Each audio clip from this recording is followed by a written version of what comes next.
Good morning, good afternoon, or good evening. Welcome to episode 2 of our IBM Security Verify Governance webinar series. In our previous video, we talked about the data model that underpins the governance product, but we didn't touch on risks. And today, we're going to talk about risks and also walk through a demonstration of how risks are presented to end users during the access request process. First of all, though, we need to introduce you to a new term, and that is business activities. A business activity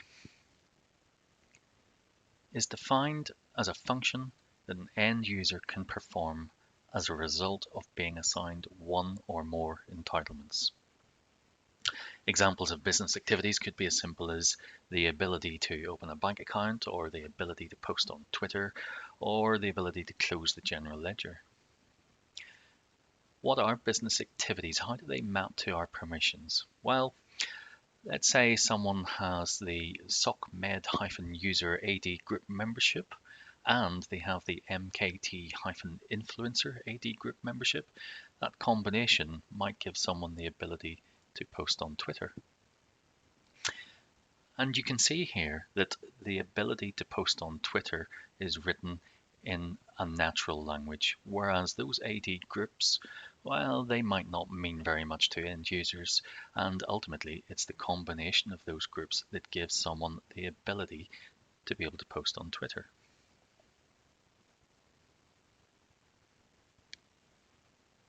So that's the definition bit done. Let's take a look at the application and see how that renders on screen. We shall log into our platform as a super user.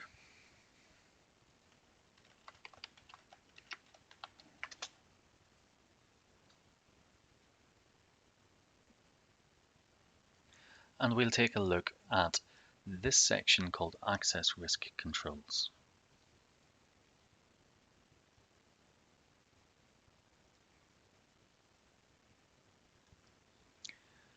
Let's click on Manage.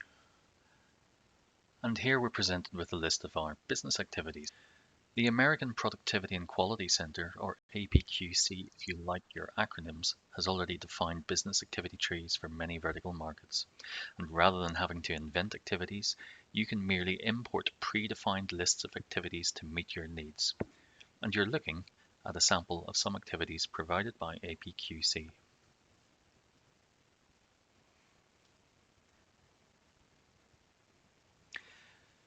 This activity, Manage Retirement, is something that someone within the HR division can probably do.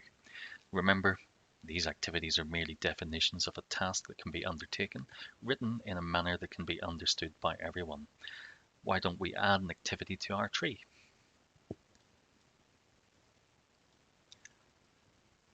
I'll select Redeploy and Retire Employees. I'll click on Add, and I'll provide a name, and I'll make it as descriptive as possible. Call this one Sack the Baddies.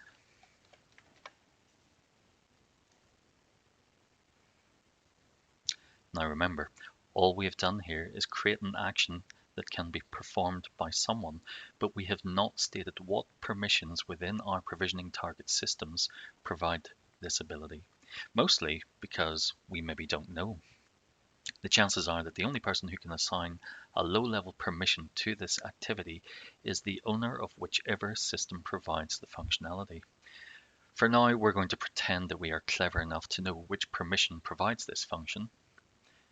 We will select the linked permissions. We'll come to our actions and add a permission. We are going to search for the permission called HR-STB, and as you can imagine, that stands for HR Department Sack the Baddies. And I'll link this to my activity. So what have we done here? Well, HR-STB is fairly meaningless for end users, and we've mapped that to the Sack the Baddies business activity, which is an awful lot more meaningful for end users. So now what? Well, let's create a risk. We'll select Add, create a nice name for our risk, HR Hire Fire Toxic combination sounds good to me. It's of type SOD, meaning separation of duties, and we'll assign a risk manager to this risk. We already have one within our organization, and we'll save the risk.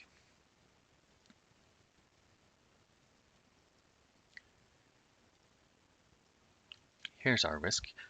Now we will have to assign the activities that in combination will trigger this risk. So let's add our activities. We know the first one is sack the baddies.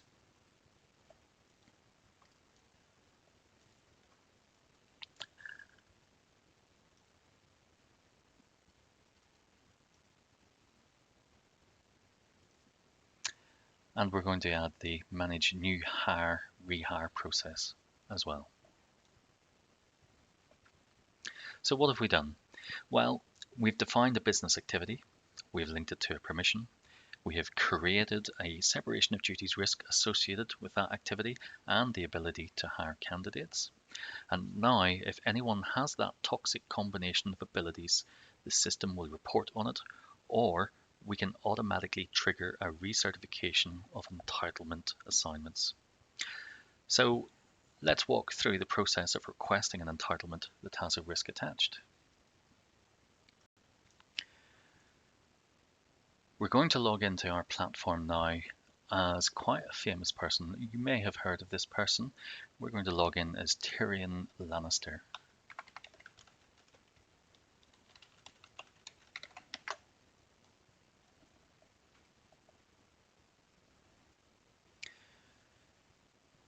In our fictional world, Tyrion is going to request an entitlement.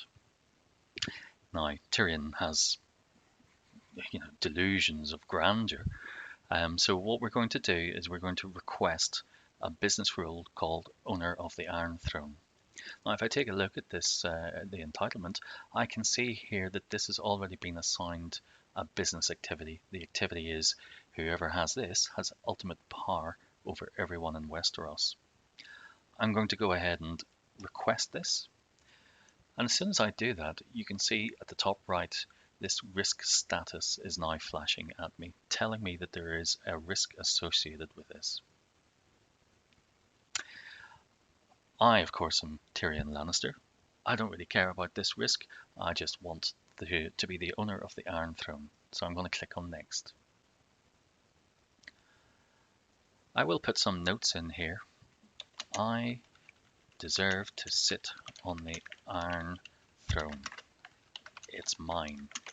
It's mine, I tell you. Let's submit that.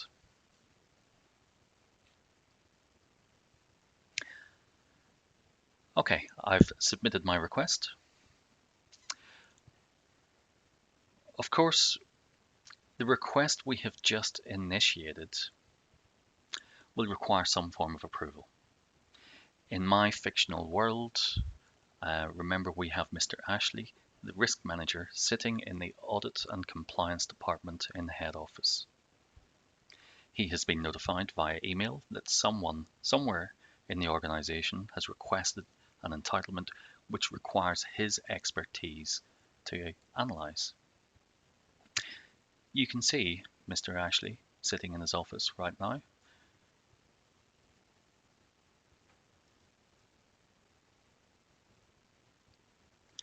Let's log into the platform as Mr. Ashley.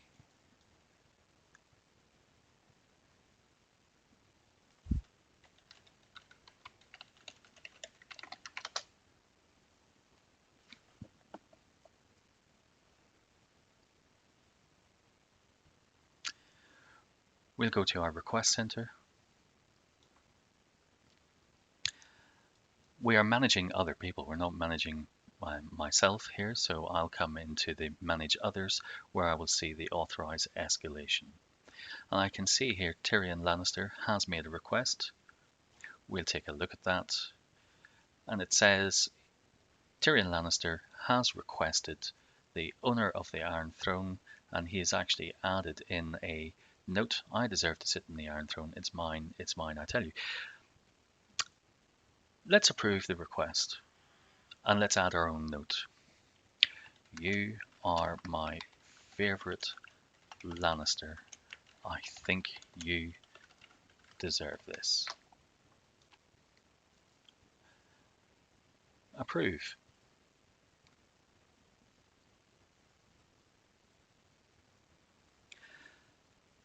Of course, there is a bit of a problem here, right? The owner of the Iron Throne has ultimate power over all in Westeros, as we know, and the owner is Cersei Lannister.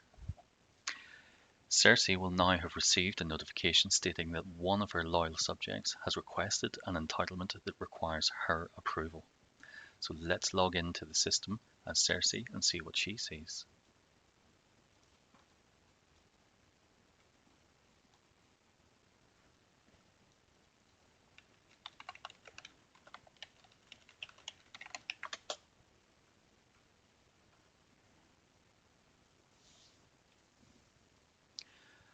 Once again, we're going to take a look at the request center.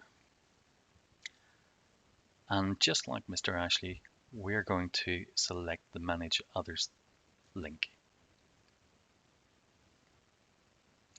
And we can see that Tyrion Lannister has made a request. Let's just take a look at it.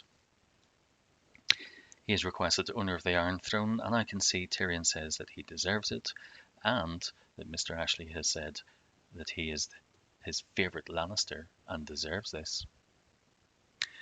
As you can imagine, Cersei is going to be furious at this most disloyal act, and she would naturally reject such a request. Cersei will add some additional notes here, though.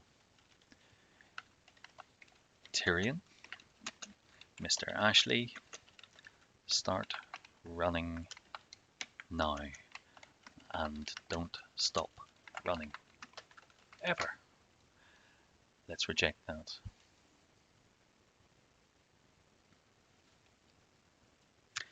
Now in our world, Tyrion will now receive a notification stating that his request to become owner of the Iron Throne has been rejected, and he will also see that nice friendly note from Cersei explaining why she has rejected it.